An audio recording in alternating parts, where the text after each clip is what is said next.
فرمایا کہ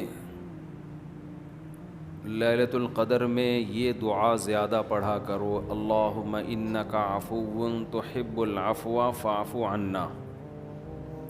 اے اللہ تو معافی کو پسند کرتا ہے، سراپا معافی ہے، بس تو ہمیں معاف کر دے۔ قرآن میں 2 جگہ اللہ نے لیلۃ القدر کی فضیلت بیان کی، ایک سورہ دخان میں اور ایک سورہ قدر میں۔ سورہ دخان میں کہا انا انزلناہ فی لیلۃ مبارکہ، ہم نے اس قرآن کو نازل کیا برکت والی رات میں۔ اور سورہ قدر میں ہے انا انزلناہ فی لیلۃ القدر، ہم نے قدر کی رات میں اس کو نازل کیا۔ اور دونوں جگہ قرآن میں ہے تنزل الملائکۃ والروح فیہا من کل امر باذن ربہم من کل امر، کہ فرشتے اس رات میں اللہ کے حکم کو لے کر نازل ہوتے ہیں۔ اور سورہ دخان میں کہا فیہا یفرق کل امر حکیم، ہر حکمت والے فیصلے اس رات میں کیے جاتے ہیں۔ تو یہ سب لیلۃ القدر کے بارے میں ہے، اس کو لوگ شب برات پر لے جاتے ہیں۔ اور قرآن میں ہے خیر من الف شہر، 1000 مہینے سے بہتر ہے۔ تو اس لیے لیلۃ القدر کو تلاش کرنا چاہیے، ہمیں متعین طور پر وہ بتائی نہیں گئی ہے، بتایا گیا تھا نبی صلی اللہ علیہ وسلم کو، لیکن آپ کو بھلا دیا گیا۔ اس میں حکمتیں ہیں، مصلحتیں ہیں۔ بڑی حکمت یہ ہے کہ اگر بتا دی جاتی تو ہم رمضان کے آخری عشرے میں پوری میں عبادت نہ کرتے، پورے سال سوتے رہتے، پورے رمضان سوتے رہتے، اور خاص اس رات کو کچھ اللہ اللہ کر لیتے۔ اور یہ بھی خطرہ تھا بتا دی جاتی تو اس میں گناہ کا عذاب بھی 1000 گنا، سینکڑوں گنا بڑھ جاتا، پھر حجت تمام ہو جاتی، پھر کوئی گناہگار یہ نہیں کہہ سکتا تھا کہ بھائی مجھے کیا پتا تھا آج لیلۃ القدر ہے، بڑا عذاب آ سکتا تھا اللہ کا، کوئی اس رات میں گناہ کرتا۔ تو اس لیے اللہ کی حکمت نے اس بات کا تقاضا کیا کہ اس رات کو چھپا دیا جائے۔ اب امکانات ہیں، پہلی بات تو رمضان میں ہوگی، اتنی بات تو تقریباً یقینی ہے۔ دوسری بات رمضان کے آخری عشرے میں ہوگی، یہ بھی تقریباً یقینی ہے۔ اب آخری عشرے میں پھر ہمیں یقینی نہیں بتایا کون سی رات، یہ بتا دیا گیا کہ طاق راتوں میں، ان راتوں میں امکان زیادہ ہے۔ اور بعض حضرات کے نزدیک 27ویں میں امکان اور بھی زیادہ ہے، بعض حضرات کا موقف ہے، لیکن یقینی بات نہیں ہے۔ تو طاق راتوں میں یعنی کوشش تو کریں رمضان کے آخری عشرے میں عبادت کریں، ورنہ کم سے کم آخری درجہ کیا ہے کہ رمضان کی طاق راتوں میں خود بھی نماز، تلاوت اور دعا میں دل لگائیں، اور اپنے گھر والوں کو بھی نمازوں اور تلاوت میں لگائیں، دعاؤں کو، بچوں کو بھی لگائیں، اٹھایا کریں رات کو جا کے کہ بیٹا اٹھو، تھوڑا اللہ اللہ کر لو، نماز پڑھ لو، کچھ اللہ سے دعائیں مانگ لو۔ دعا کو بہت فوکس کرنا چاہیے، آج کل دعاؤں کو چھوڑ دیا بالکل، حالانکہ سب سے بڑی عبادت ہی دعا ہے۔ دعا میں اللہ اور بندے کا جو کنیکشن ہوتا ہے نا، وہ نماز میں بھی نہیں بنتا، وہ تلاوت میں بھی نہیں بنتا، وہ جو تعلق بنتا ہے نا اللہ اور بندے کا دعا میں، وہ کسی عبادت میں نہیں بنتا۔ تلاوت کا مطلب تو یہ کہ اللہ آپ سے کیا کہہ رہا ہے وہ سن لیں آپ، اس میں تو یہ فائدہ ہوتا ہے۔ لیکن دعا میں تو آپ اللہ سے تعلق بڑھاتے ہیں نا، آپ اللہ سے مانگتے ہیں۔ تو اس لیے ان راتوں میں خوب گڑ گڑا کے لمبی لمبی دعائیں مانگنے کا معمول بنائیں۔ اعتکاف والے ساتھی بھی بیٹھ جائے کریں اکیلے میں، کہیں کچھ کر لیں، اللہ اللہ سب کچھ مانگ لیں، یہ سوچ کر کہ جو مانگیں گے اللہ ہمیں وہ دے گا۔ جب انسان مانگتا ہے نا پتہ نہیں ملے گا نہ ملے، تو پھر ملتا نہیں ہے۔ اللہ کہتا ہے جب تیرا میرے بارے میں یہ نظریہ ہے کہ میں دیتا ہی نہیں ہوں، تو پھر مانگتا رہے بیٹھ کے، میں نہیں دوں گا۔ اللہ میں استغنا بہت ہے، اللہ کا معاملہ یہ ہے کہ اللہ میں استغنا بہت ہے۔ اللہ کے سامنے جھکو گے تو وہ چھپڑ پھاڑ کے دے گا، تھوڑی سی بھی اکڑ دکھاؤ گے تو پھر اللہ کا کچھ نہیں بگاڑ سکتے, پھر خود ہی رلتے رہو گے, ساری زندگی برباد ہوتے رہو گے.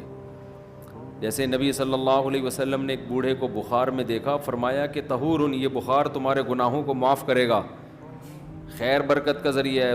وہ بیچارہ کہیں غصے میں تھا, اس نے کہا یہ ایک بڈھے کو تنگ کرنے کے لیے آیا ہے.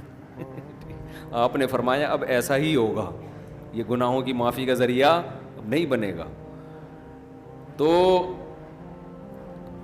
دعا میں مانگیں یہ سوچ کر کے یقینی طور پر اللہ میری دعا کو قبول کرے گا, اور بار بار مانگتے رہیں. مانگیں کیا, یہ بڑی پرابلم ہے, یہ بڑا مسلمان کے ساتھ مسئلہ ہے. بھائی بڑی بڑی چیزیں مانگیں اللہ تعالیٰ سے. سب سے بنیادی ضرورت ہماری کیا ہے؟ فمن زحزح عن النار وادخل الجنة فقد فاز, جسے جہنم کی آگ سے بچا لیا گیا اور جنت میں داخل کر دیا گیا, وہ ہے اصل کامیاب. یہ مانگو اللہ تعالیٰ سے, اے اللہ مجھے جنت. مانگنے کا مطلب پتہ ہے کیا ہوتا ہے؟ یہ نہیں ہوتا کہ میں انہی بدماشیوں میں رہوں لیکن آخرت میں مجھے معاف کر کے جنت میں داخل کر دینا, یہ قطعاً مطلب نہیں ہے. جنت مانگنے کا مطلب یہ ہے کہ اے اللہ وہ کاموں کی توفیق دے دے جن کی وجہ سے جنت ملتی ہے. یہ تو بہت کفر ہے ایک طرح کا کہ میں رہوں ایسے ہی, اور یہ تو گویا اللہ کی آیات کا مذاق اڑانے والی بات ہو گئی. تو ہدایت مانگے, ہدایت, سیدھا راستہ, ایسا راستہ کہ جس پہ چل کے کیا ملتی ہے؟ جنت. اس راستے پہ چلا دے, یہ سب سے زیادہ مانگا کریں. اور جو دین کے کام میں لگے ہوئے ہیں, مبلغین ہیں, علماء ہیں, دینی مدرسے کے طلباء ہیں, وہ ایک اور دعا بہت زیادہ مانگا کریں, کیونکہ ان کو صرف جنت تھوڑی چاہیے, ان کو تو یہ چاہیے کہ ہمیں اللہ نے پیغمبروں کا وارث بنایا ہے, تو ہم سے اے اللہ تو دین کا کام بہت زیادہ لے لے, جو ہمارا مقصد ہے, ہمارا ہدف ہے. اگر ایک عالم کاروبار کامیاب کر کے چلا گیا تو یہ کون سا تیر مار لیا اس نے, یہ کوئی اس کا اصل کام تھوڑی تھا. ایک عالم شادی کر کے 4 شادیاں کی اور دھڑا دھڑ بچے پیدا کر کے دنیا سے چلا گیا, کام تو یہ بھی اچھا کیا اس نے, لیکن یہ اس کا اصل ہدف, یہ تو کوئی بھی کر سکتا ہے. یہ تو ابو ظہبی کے جو سابق بادشاہ تھے ان کے میرے خیال ہے 100 کے قریب کہا جاتا ہے بیٹے بیٹے تھے ان کے, دھڑا دھڑ شادیاں کی انہوں نے. وہ لوگ تو پھر طلاقیں دے دے کے بھی کرتے رہتے ہیں نا عرب بادشاہ, انہیں کوئی نہیں پوچھتا کہ طلاق دے بھی ہم آپ اور نہیں, یہ حرکت شروع کر دینا, پٹو گے برے طریقے سے. اور ویسے بھی شریعت میں پسندیدہ کام نہیں ہے طلاق دینا, لیکن عرب لوگوں کے پاس پیسہ بہت ہے, وہ بھائی ایک بیوی کو طلاق دی, یہ بھائی بنگلہ دے دیا, وہ خوش ہوتی ہے, چل بھائی بنگلہ ملا, پھر ایک اور شادی کی, تو ان کے ہو جاتے ہیں 100. تو عالم کا اصل کام کیا ہے؟ اللہ اس سے دین کا کام لے لے. جیسے پیغمبروں کو دنیا میں بھیجا گیا دین کی خدمت کے لیے, وہ اگر وہی نہ کریں تو پھر ان کا مقام اور مرتبہ ہے, ظاہر ہے ان کا مقام کس لیے؟ دین کی خدمت. تو جو دینی مدرسوں کے طلباء ہیں, علماء ہیں, ان کا تو یہ فرض ہے کہ اتنا مانگے اللہ سے کہ اللہ ہماری صلاحیتیں ضائع نہ ہوں, تو ہم سے دین کا بہت زیادہ کام لے لے. ایک عامی آدمی بھی یہ دعا مانگ سکتا ہے, لیکن طلباء اور علماء کے لیے اس کی اہمیت زیادہ ہے. تو اس میں ہمارے حضرت یہ دعا بتایا کرتے تھے, اے اللہ اخلاص کے ساتھ کام لے لے دین کا, کیونکہ دین کے کام میں بہت دفعہ ریاکاری آتی ہے. کام دین کا ہوتا ہے لیکن پھر آدمی کی اپنی انا شامل ہو جاتی ہے, اپنی پبلسٹی, میں بڑا بن جاؤں, میری پروموشن ہو, مجھے لوگ واہ واہ کریں, یہ نفس کی خواہش اس میں کیا ہوتی ہے شامل, اور اس سے دین کا کام تو ہو جاتا ہے, آپ کو قیامت کے دن ٹکے کا بھی اجر نہیں ملتا. کیوں؟ حدیث میں آتا ہے ان اللہ رب یؤید ھذا الدین برجل فاجر او کما قال صلی اللہ علیہ وسلم, اللہ بعض دفعہ کسی فاسق سے بھی دین کا کام لے لیتے ہیں. اس کا اللہ کی نظر میں مقام نہیں ہوتا, لیکن بعض دفعہ کام اللہ اس سے لے لیتے ہیں, ہو جاتا ہے, لیکن مقبول نہیں ہوتا وہ. تو اخلاص کے ساتھ دین کے کام کی اللہ توفیق دے. کس کے ساتھ؟ اخلاص. دوسرا عافیت کے ساتھ. دین کے کاموں میں آزمائشیں بہت ہیں, جیلیں بھی ہیں, لوگوں کی صلواتیں بھی ہیں, تو انسان اللہ سے دعا یہی مانگے کہ عافیت کے ساتھ ہو جائے, آزمائشوں میں نہ گھروں میں. اور تیسری بات قوت اور ہمت کے ساتھ. قوت الگ چیز ہے، ہمت الگ. پاور بھی ہو میرے پاس کام کی، کمزور آدمی دنیا میں کام نہیں کر سکتا. تو کام بھی قوت کے ساتھ ہو، پاور کے ساتھ، جاندار کام ہو، کچھ کر کے جاؤں دنیا سے. لوگ کہیں بھائی، لوگ کہیں نہ کہیں، اللہ کہے کہ کچھ کر کے گیا ہے. لوگوں کو بعض دفعہ پتہ ہی نہیں ہوتا، کر کوئی اور رہا ہوتا ہے، کیش کوئی اور کرا رہا ہوتا ہے. تو اللہ کو پتہ ہے، اللہ کہے کہ واقعی تو کچھ کر کے آیا ہے. اور چوتھا، ہمت کے ساتھ. طاقت ہوتی ہے، بہت سے طاقتور ہم نے دیکھے ہیں سستی کی وجہ سے کام نہیں کر رہے ہوتے، پوستیوں کی طرح پڑے رہتے ہیں. وہ پاور بھی ہوتی ہے، بولنے کی طاقت، چلنے کی طاقت، دوڑنے کی طاقت، لیکن کیا ہر دوڑنے والا دوڑتا بھی ہے؟ اس کے لیے ہمت بھی تو چاہیے نا. کمزور میں ہمت ہوتی ہے، طاقت نہیں ہوتی. طاقتور میں، یعنی اگر کمزور میں ہمت ہو، طاقت نہ ہو، وہ بھی کسی کام کا نہیں. آپ میں طاقت ہے مگر ہمت نہیں ہے، آپ بھی کسی کام کے نہیں ہیں. تو ہمت کے ساتھ، تو یہ 4 الفاظ کے ساتھ دعا مانگا کریں. اے اللہ دین کی خوب خوب خدمت لے لے، اخلاص کے ساتھ، عافیت کے ساتھ، قوت اور ہمت کے ساتھ. اتنی خدمت کہ میں دین کے کاموں میں کسی سے پیچھے نہ رہوں، کیونکہ مقابلہ ہے، کمپٹیشن ہے. پہلے میں کبھی یہ دعا مانگتا تھا، بلکہ میں کیا، ہمارے ایک دوست تھے، وہ انہوں نے ہمارے شیخ کو خط لکھا کہ میں یہ دعا مانگتا ہوں، اے اللہ میں دینی کاموں میں سب سے آگے نکل جاؤں، سب کو پیچھے چھوڑ دوں میں. حضرت نے فرمایا یہ سب کو پیچھے چھوڑنے والی دعا ٹھیک نہیں ہے. وہ کہیں گے ہمیں کیوں دعا میں ہرا رہا ہے، تو اپنے لیے مانگنا.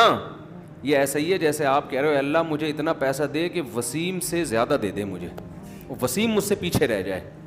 تو وسیم کہے گا تو اللہ سے جتنا پیسہ مانگ، مجھے کیوں پیچھے کر رہا ہے اپنے، میں نے تیرا کیا بگاڑا ہے بھائی. تو حضرت نے دعا کے الفاظ چینج کروائے، ان سے کہا یوں نہ مانگا کرو کہ میں سب کو پیچھے چھوڑ دوں، بلکہ یوں دعا مانگو میں کسی سے پیچھے نہ رہوں، مجھے اپنے آگے نکلنے کی فکر ہے، دوسروں کو پیچھے چھوڑنے کی نہیں ہے. تھوڑی سی ورڈنگ صحیح کر لو اپنی. تو یہ 2 دعائیں بہت مانگا کریں. اپنی اولادوں کے لیے مانگ لے، مجھے ایسی اولاد دے دے جو نیک اور صالح ہو، دین کی خدمت کرے. اللہ کی نظر میں دیکھو، آپ کی اولاد مالدار ہے نا، آپ تو خوش ہوتے ہو میرا بچہ کتنا بڑا منگلا. اللہ کی نظر میں اس کی ویلیو 2 ٹکے کی بھی نہیں ہے. اگر اللہ کی نظر میں ان پیسوں کی، گاڑی بنگلے کی کوئی 2 ٹکے کی حیثیت ہوتی نا، تو موسیٰ کلیم اللہ کو اللہ سب سے زیادہ مال دیتا، سب سے زیادہ مال. اور فرعون تانے کیا دیتا تھا حضرت موسیٰ کو؟ مسکین، اس کے ہاتھ میں سونے کے کنگن نہیں ہیں، میرے ہاتھ میں سونے کے کنگن، میرے پاس باغات جن کے نیچے نہریں بہتی ہیں، موسیٰ کے پاس کچھ بھی نہیں ہے، مسکین. آپ اپنی اولاد کو چاہتے ہو کروڑ پتی بن جائے، دولت مند بن جائے. یہ ابے بھائی مسافر خانہ ہے، لعنت بھیجو یار. بن جائے تو ٹھیک ہے، میں نہیں کہہ رہا ان کو غریب لاوارث چھوڑ کے جاؤ. فوکس کس کو کرو بھائی؟ نیک بن جائے، دیندار بن جائے، پرہیزگار بن جائے. اگر پرہیزگار بن گئی نا، اللہ پہ اعتماد اور تعلق ہو گیا، سوکھے ٹکڑوں میں بھی آپ کی اولاد خوش رہے گی. اور اگر پرہیزگار نہیں بنی تو میں نے کروڑ پتی باپ کو دیکھا ہے جس نے کروڑوں روپے کی جائیدادیں بچوں کے لیے تیار کی، اور وہی بچے باپ کو صبح و شام ٹینشن بھی دے رہے ہیں اور خود بھی ڈپریشن کی گولیاں کھا رہے ہیں، وہ دین نہ ہونے کی وجہ سے. تو لیلۃ القدر میں کیا دعائیں مانگنی ہیں؟ 2 دعاؤں کو فوکس زیادہ کرنا ہے. ایک، ہدایت اپنے لیے بھی، اپنے ماں باپ کے لیے، بیوی اور بچوں کے لیے، اپنے بہن بھائیوں کے لیے، اور ان کے ازواج اور ان کی اولاد. یہ آپ کا فیملی کیا ہو گئی؟ کمپلیٹ. یوں دعا مانگے، اے اللہ عافیت والی زندگی دے، سیدھے راستے پہ چلا دے مجھے، میرے والدین کو، والدین میں باپ دادا سب آ گئے، نانا نانی سب آ گئے، میرے والدین کو، میرے بیوی بچوں کو، میرے بہن بھائیوں، ان کی ازواج اور ان کی اولاد کو. ازواج میں شوہر اور بیوی دونوں آ گئے ہیں، تو یہ آپ کی فیملی کیا ہو گئی؟ کمپلیٹ. تو یہ سب کے لیے دعا کر دی. تو چند دعائیں، اب موضوع چل پڑا ہے تو میں بتا دیتا ہوں جو مانگنی چاہیے، کیونکہ ہمارے یہاں دعا ہی نہیں، عجیب طریقے سے دعائیں مانگی جا رہی ہوتی ہیں. چند دعائیں بہت ضروری ہیں جو ان لیلۃ القدر میں آپ نے کثرت سے مانگنی ہے. ایک دعا سب سے پہلے میں نے بتایا کیا مانگنی ہے؟ ہدایت. بلکہ اس سے بھی پہلے اپنے گناہوں کی مغفرت، کیونکہ گناہ دعا کی قبولیت میں آڑ بنتے ہیں. اللہ کہتے ہیں تو میری تو کچھ بھی نہیں مانتا اور اپنی مجھ سے منوا رہا ہے. میں جب تجھے آزمائش میں ڈالتا ہوں تو تو کچھ بھی نہیں کرتا. تو پہلے اللہ سے معذرت کر رہے ہیں, معافی مانگے, جو میرے گناہ ہو چکے معافی چاہتا ہوں, میں اقرار کرتا ہوں میں غلط ہوں, تو میرے گناہوں کو کیا کر دے, معاف. یہ بار بار مانگے اللہ سے. یہی ہے انک عفو تحب العفو فاعف عنا. اور دل میں نیت کریں اللہ میں تجھ سے وعدہ کرتا ہوں آئندہ میں گناہ نہیں کروں گا. شیطان ایسے موقع پہ کہے گا حبے تو کر لے گا, تو کیوں جھوٹے وعدے کر رہا ہے. تو شیطان کو بولیں تو اور میں جانوں اللہ جانے تجھے کباب میں ہڈی بن کے تجھے کیا تکلیف ہو رہی ہے. یہ شیطان نا ایسے موقع پہ یہ کرواتا ہے تاکہ منہ سے بات بھی اچھی نہ نکالو آپ. شیطان آئے گا اور کہے گا کہ بھائی تو دعائیں مانگ رہا ہے کہ تو میں دوبارہ نہیں کروں گا, تو نے کرنا تو ہے یہ کام دوبارہ, کیوں اپنے آپ کو دھوکہ دے رہا ہے. تو آپ شیطان سے کیا بولو, بھائی میرا معاملہ اللہ کا معاملہ, تیرے کو بیچ میں تکلیف کیا ہو رہی ہے. جیسے میں جب شادی کر رہا تھا تو لوگ محلے والے کہہ رہے تھے مفتی صاحب کو کیا ہو گیا, پھر تیسری شادی کر رہے ہیں. تو ایک صاحب نے کہا بھائی اپنے خرچے پہ کر رہے ہیں, لڑکی کے ابا راضی ہیں, تو آپ کو تکلیف کیا ہو رہی ہے. ان کے گھر والوں کو ہو تو سمجھ میں آتا ہے. تو یہی بات شیطان کو سمجھا دیا کریں, صحیح ہے. یہ وسوسے ڈالتا ہے شیطان عمل سے روکنے کے لیے. تو بھائی جب بعد میں خدا نخواستہ ہو گیا تو دوبارہ توبہ کر لیں گے. اب یہ تھوڑی کہ اگر ہونے کا خطرہ ہے تو ہم کوئی اچھا کام ہی نہ کریں, باقی اچھے عمل بھی چھوڑ دیں اس چکر میں کہ ہم سے تو گناہ ہو جاتا ہے تو اب ہم کیا, ہمیں کیا. بھائی ہو جاتا ہے تو جب ہوگا تو دیکھا جائے گا, ابھی تو نہیں ہو رہا نا, ابھی تو جذبہ ہے نہیں کریں گے بس. تو پہلے کیا کرنا ہے, گناہوں سے توبہ, اس کے بعد ہدایت کی دعا. سب سے بڑی ضرورت کیا ہے, سیدھے راستے پر چلنے کی توفیق. اس میں اپنے لیے, بیوی بچوں کے لیے, اپنے والدین اور بہن بھائی اور ان کی ازواج اور اولاد, یہ پورا بڑے بڑے رشتے کور ہو گئے اس میں, ٹھیک ہے نا. پھر تیسرے نمبر پر دین کی خدمت کی دعا کہ اللہ ہم سے دین کا بہت کام لے لے, کیونکہ علماء کے لیے تو سب سے بڑا کی فضیلت ہی یہی ہے کہ اللہ ان سے دین کی خدمت لے لے. وہ دنیا میں کاروبار کے لیے نہیں ہے, شادیوں کے تو ایک ضمنی چیز ہے, اس کے لیے شادیوں کو پروموٹ کرنے کے لیے ضرور ہے کیونکہ وہ بھی دین کا ایک حصہ ہے. تبھی ہمارے حضرت مفتی رشید احمد صاحب کہتے تھے علماء کو خود شادیاں نہ کرو, لوگوں کو ترغیب دو. لوگ کہتے تھے حضرت جب ترغیب کیسے دیں جب خود نہیں کرے گا, خود کرو گے تو دین کے کام کے قابل نہیں رہو گے. اتنے جھگڑے ہوں گے نا کہ بس اسی کام کے رہ جاؤ گے اور کسی کام کے نہیں رہو گے. تو البتہ یہ سنت ہے ضروری, تو لوگوں کو ترغیب دو, لیکن وہی بات ہے کہ ایسے ترغیب دیں لوگ کہیں گے خود کر نہیں رہا. تو دوسری دعا کیا کرنی ہے, اے اللہ دین کا کام مجھ سے بہت زیادہ لے لے. تاجر ہے وہ بھی دعا کر سکتے ہیں, دین کا کام لے لے, اللہ اس کے مال سے مدارس بنوا دے, مسجدیں بنوا دے, یتیم خانے کھلوا دے, تو کتنی بڑی بات ہے. چوتھی دعا عافیت کی. یہ نہ مانگا کرے اللہ مجھے مال و دولت دے دے, اے اللہ میری تنخواہ 2 کروڑ کروا دے. اس طرح کی دعائیں یہ جزیات ہیں, ہدف کو فوکس کرنا چاہیے. اللہم انی اسألک العفو والعافیہ, معافی چاہتا ہوں, عافیت, عافیت والی زندگی, ٹینشنوں سے پاک زندگی چاہیے. اب وہ اللہ کی مرضی ہے, پیسہ دے کے ٹینشن سے پاک کر دے یا بغیر پیسے کے آپ کو ٹینشن فری بنا دے. عافیت چاہیے مجھے. فی الدین والدنیا والآخرہ, دین میں بھی عافیت, میرا دین بھی مصیبتوں سے محفوظ رہے, میری دنیا بھی اور آخرت بھی. وفی اہلی و مالی, میرے گھر بار بھی پریشانیوں سے محفوظ رہے, بیوی بچے بھی, و مالی اور میرا مال بھی مصیبتوں سے محفوظ رہے. مالوں پہ ہلاکتیں آ جاتی ہیں, فیکٹریوں کو آگ لگ جاتی ہے, تو یہ بڑی جامع دعا ہے, سمجھتے ہو. اس کے بعد ایک دعا اللہ سے اور مانگ لو.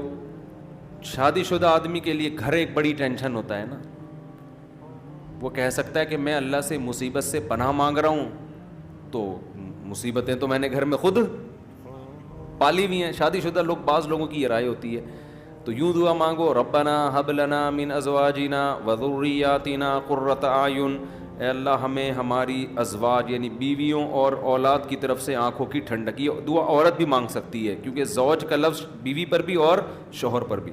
آنکھوں کی ٹھنڈک دے, ان کو ہماری آنکھوں کی ٹھنڈک بنا دے, جب ہم گھر آئیں تو خوشی ہو, میری وائف بیٹھی ہوئی ہے ماشاءاللہ, میرے بچے بیٹھے ہوئے, خوشی ہو.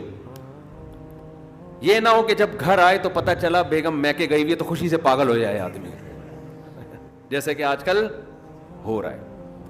وہ موقع ہی نہیں ملتا دیکھنے کا. وہ ایک آدمی کا دکھایا, اس کی بیوی میکے جا رہی ہے تو وہ بڑا پریشان نہ کہ یار جا رہی ہے, افسوس ہوا, اور ادھر منہ کر کے خوشی سے ناچ رہا ہے, ٹھیک ہے نا. تو یہ کنڈیشن نہ ہو. اے اللہ ہمارے گھر والوں کو اور اولاد کو ہمارے لیے آنکھوں کی ٹھنڈک. آنکھوں کی ٹھنڈک کا یہاں مطلب یہ ہے کہ ان کو نیک بنا دے. ان کو کیا بنا دے؟ نیک, شریف, شرفا. نماز روزے میں لگے ہوئے ہوں, گھر جاؤ تلاوت کا ماحول ہو, دعاؤں میں لگے ہوئے ہوں, تلاوت کر رہے ہوں. تو جس کی فطرت صحیح ہو اسے یہ عمل دیکھ کر اس کی آنکھیں کیا ہو جاتی ہیں؟ ٹھنڈی. اور اگر آپ گھر میں گئے, بیگم صاحبہ ڈرامہ دیکھ رہی ہیں, سین چل رہا ہے بڑا ٹائٹ قسم کا نا, اور بچے بھی پب جی پہ لگے ہوئے ہیں, فلمیں دیکھ رہے ہیں, میوزک سن رہے ہیں, خدا کی قسم اس سے آپ کی آنکھیں ٹھنڈی نہیں ہوں گی. میں لوگوں سے کہتا ہوں اپنی بچی کو اسکارف پہناؤ, پراپر ڈریس پہناؤ, پھر دیکھو کتنی پیاری لگے گی آپ کو. اور آپ اس اسکارف جو ہے نا, اور اسکرٹ پہنا دو, سلیو لیس کپڑے پہنا دو, آپ کو وہ آنکھوں کی ٹھنڈک نہیں لگے گی. گھر کا ماحول دینی ہو, طہارت کا, نماز کا, تلاوت کا, معمولات کا. تبلیغ والے کروا دیتے ہیں, اپنی عورتوں کو تبلیغ میں وقت لگواؤ گے تو گھر میں یہ معمولات شروع ہو جائیں گے. تبلیغ میں بڑی جان ہے. بڑے بڑے لوگوں کو میں نے دیکھا ہے, بیگم کنٹرول میں تھی, تبلیغ میں لے گئے, صحیح ہو گئی, وہ گھر کا ماحول بن گیا. اور گھر کا ماحول عورت سے بنتا ہے, آدمی سے نہیں بنتا. تو آنکھوں کی ٹھنڈک بنا دے. وَجْعَلْنَا لِلْمُتَّقِينَ إِمَامًا, یہ اسی کی تفسیر ہے. اور ہمیں پرہیزگاروں کا امام بنا. یہ مطلب نہیں کہ اگلے الیکشن میں ہم جیت جائیں. پرہیزگاروں کا امام کا مطلب امام تو ہم ہیں ہی, ہمارے ماتحتوں کو پرہیزگار کر دے, اچھے لوگوں کے سربراہ ہوں ہم. تو بیوی بچے آپ کے ماتحت ہوتے ہیں نا, تو ہمیں ان کو کیا بنا دے, تو پرہیزگار بنا دے. تو یہ دعا بھی بہت امپورٹنٹ ہے. اللہ نے نیک لوگوں کی صفات میں یہ دعا بھی بیان کی ہے کہ وہ ہم سے یوں دعا مانگتے ہیں. اور دو دعائیں اور جلدی سے بتا دوں, یہ ٹاپک نہیں تھا, لمبا ہوتا جا رہا ہے مسلسل, اس پہ میں مستقل انشاءاللہ بیان کروں گا. دو دعائیں اور لیلۃ القدر میں, اور ویسے بھی معمول بنائیں. ایک دعا یہ کہ جہنم کی آگ سے خلاصی, بار بار قرآن یہ بیان کرتا ہے, جنت کی طلب اور جہنم کی آگ سے خلاصی. قرآن بار بار کہتے ہیں ہمارے نیک بندوں کے دل میں جنت کی اتنی لالچ ہے کہ راتوں کو اٹھ اٹھ کے اللہ کو پکارتے ہیں کہ اللہ ہمیں اس جنت کا وارث بنا دے, محروم نہ کرنا اس جنت سے. جن کا آخرت پر ایمان نہیں ہے نا, انہوں نے جنت کو دوسرے درجے پہ رکھا ہوا ہے. میں بھی ہو سکتا ہے جنت ہو, مل جائے تو ٹھیک ہے, اس طرح سے مانگ رہے ہوتے ہیں. آپ مجھے بتاؤ دنیا میں آپ کو کوئی ایسا پیکج دیا جائے کہ یہ کر لو تو تمہیں پھر اس کے بدلے میں یہ ملے گا, اس میں 1000 گز کا بنگلہ ملے گا, اور ایسا بنگلہ ہوگا, کروڑوں روپے کا بنگلہ ہوگا, اس میں پھر تمہاری بڑی اچھی شادی ہو جائے گی, بہت خوبصورت بیوی ملے گی تمہیں, اور اس میں تمہاری خوراک ایسی ہوگی, تمہاری جوانی 100 سال تک رہے گی, ہیں بھائی, اور تمہیں جناب کروڑوں کروڑوں روپے کی گاڑیاں ملیں گی. یعنی جنت کے 10ویں حصے کی بات اگر ہم سے کی جائے دنیا میں, تو میرا خیال ہے سارا دن اس کی تلاش اور طلب کے علاوہ ہمارا کوئی کام نہیں ہوگا. کیونکہ یقین ہے نا, اس دنیا کو دیکھا ہوا ہے, آخرت کو دیکھا نہیں ہے. تو اللہ تعالیٰ کہتے ہیں کہ ہمارے نیک بندے راتوں کو اٹھ کے اللہ سے کیا مانگتے ہیں؟ جنت. کہ اللہ ربنا وآتنا ما وعدتنا علی رسولک, اے اللہ تو نے پیغمبروں کی زبان سے جس جنت کا ہم سے وعدہ کیا ہے وہ اس وعدے سے ہمیں محروم نہ کرنا, وہ دینا ہمیں جنت, ہم محتاج ہیں اس کے. وہ بڑی دل نشیں جنت ہے, ایسا نہ ہو کہ نیک لوگ اس میں جا رہے ہوں اور ہمیں اس سے روک دیا جائے. اس وقت یہ منظر قہر بن کے گرے گا آپ کے اوپر, یہ بہت بڑی ٹینشن ہوگی. اور جہنم کی آگ سے پناہ, ربنا صرف عنا عذاب جہنم, جہنم کی آگ کو ہم سے دور کر دے.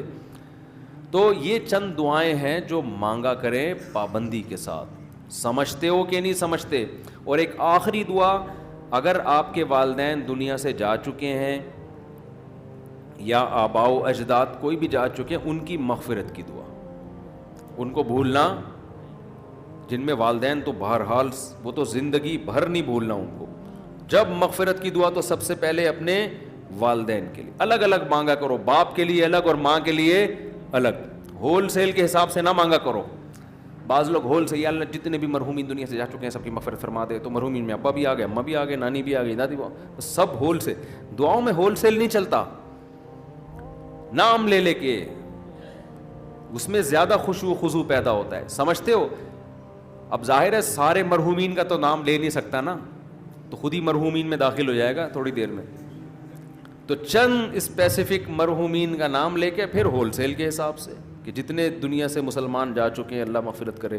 تو یہ کام ضرور کرنا چاہیے لیلۃ القدر میں. اور لیلۃ القدر میں مخصوص عبادت ثابت نہیں ہے. یہ جو چل رہا ہوتا ہے نا کہ پہلی رکعت میں یہ سورت پڑھیں, پھر یہ سورت پڑھیں, پھر یہ سورت پڑھیں, یہ سب چیزیں غیر ثابت ہیں, بدعت ہیں, ان سے اجتناب کریں. تمام دوائیں بچوں کی پہنچ سے دور رکھیں, تمام بدعتیں اپنی اور بچوں کی پہنچ سے دور رکھیں. تو لیلۃ القدر میں آپ سمپل نماز پڑھیں, زیادہ سے زیادہ دعا مانگیں, اور تسبیحات ہیں, تلاوت ہے, یہ کام کریں. سمجھتے ہو. دوسرا, جتھے نہ لگائیں لیلۃ القدر میں. اس کو بھی لوگوں نے ایک شو بنا لیا ہے. جتھے دوست احباب مسجدوں میں ٹوپیاں پہن کے جا رہے ہیں اور پھر بیٹھے ہوئے ہیں, گپے لگ رہی ہیں, ہاں ہلا گلا چل رہا ہے, پھر چلو جی جماعت سے نماز ہو رہی ہے. ٹھیک ہے, جماعت سے نماز بھی پڑھ سکتے ہیں, لیکن تراویح میں تو بڑی جماعتیں جائز ہیں, تو ثابت ہے خلفائے راشدین سے. تہجد میں بڑی جماعت ثابت نہیں ہے, لہذا یہ بھی بدعت ہے.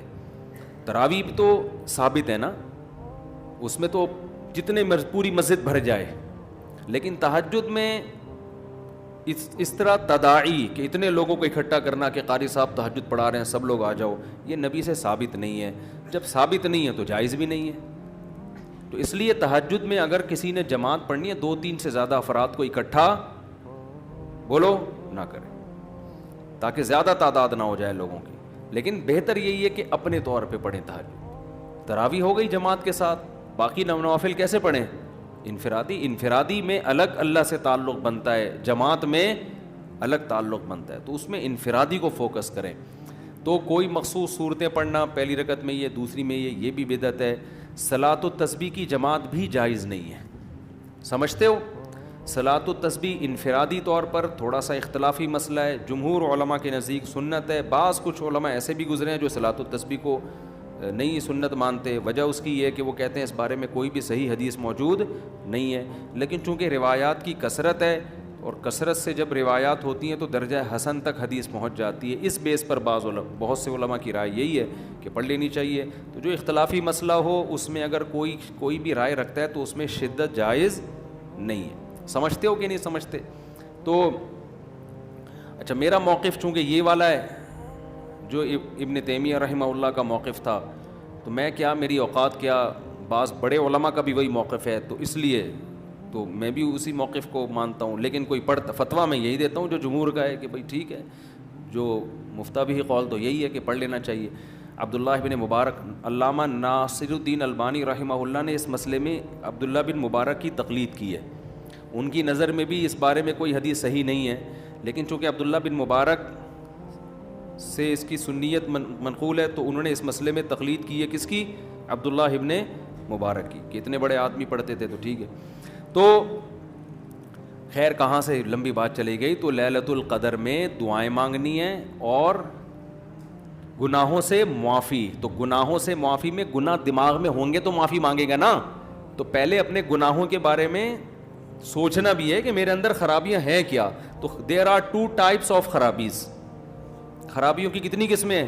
2. ایک اللہ سے معاملہ ٹھیک نہیں ہے, ایک اللہ کے بندوں سے. تو اللہ سے جو معاملہ ٹھیک نہیں ہے, فرض نماز آپ کے ذمے, روزے آپ قضا کر رہے ہیں, بد نظری کر رہے ہیں, سود کھا رہے ہیں, زنا کر رہے ہیں, انٹرنیٹ پر فحش فلمیں دیکھ رہے ہیں, داڑھی کاٹ رہے ہیں اور ازار ٹخنوں سے نیچے رکھتے ہیں, اور زکوٰۃ نہیں دیتے, یہ سب کس کے حقوق ہیں؟ اللہ کے. حج نہیں کیا, فرض ہوا ہوا ہے آپ کے اوپر. اور مخلوق کے حقوق کیا ہیں؟ سب سے پہلے دیکھنا ہے وراثت تو پھوڑ پھاڑ کے نہیں بیٹھا ہوا میں کہیں. ابا کا انتقال ہو گیا, ایسا تو نہیں میں کسی کا حصہ کھا رہا ہوں. بہن کے حقوق میں آتا ہے نا, وراثت پھوڑ پھاڑ کے بیٹھا ہوا ہے تو بھائی سب سے پہلے بہن کی وراثت اس کے حوالے. بڑا بھائی ہے تو چھوٹے بھائیوں کا حق تو نہیں کھا رہا. سمجھتے ہو؟ تو مخلوق میں سب سے پہلے مالی حقوق ہیں. پھر دیکھو قطع رحمی تو نہیں کی ہوئی, ایسا تو نہیں کوئی قریبی رشتہ دار ہو جس کو پورے پورے سال آپ پوچھنے کی توفیق ہی نہیں ملتی, تو قریبی رشتہ داروں کو منا لو, تھوڑا سا ہیلو ہائے کر لو, سلام دعا کر لو ان سے, کیا جا رہا ہے اس میں. تو یہ موٹے موٹے رشتہ داروں کے حقوق یہ سوچ کے اللہ سے توبہ کر لو اور وہ حقوق ادا کر لو. پھر لیلۃ القدر بنے گی. جس طرح سے آج کل لیلۃ القدر منائی جا رہی ہے نا, حالانکہ وہ منانے کی چیز نہیں ہے, لیکن جس طرح سے منائی جا رہی ہے اس طرح تو بھائی ہزاروں لیلۃ القدر آ جائیں تو کیا فائدہ, تھوڑی بہت عبادت کا ثواب تو مل جائے گا, لیکن جو فضیلت ہے گناہوں سے توبہ کی توفیق, اور اللہ تعالیٰ فیصلے کرتے ہیں پورے سال, تو جب جو وراثت کھانے کا ارادہ کر کے بیٹھا ہوا ہو اس کے لیے کیا فیصلے ہوں گے پورے سال, خود سوچ لو آپ. تو یہ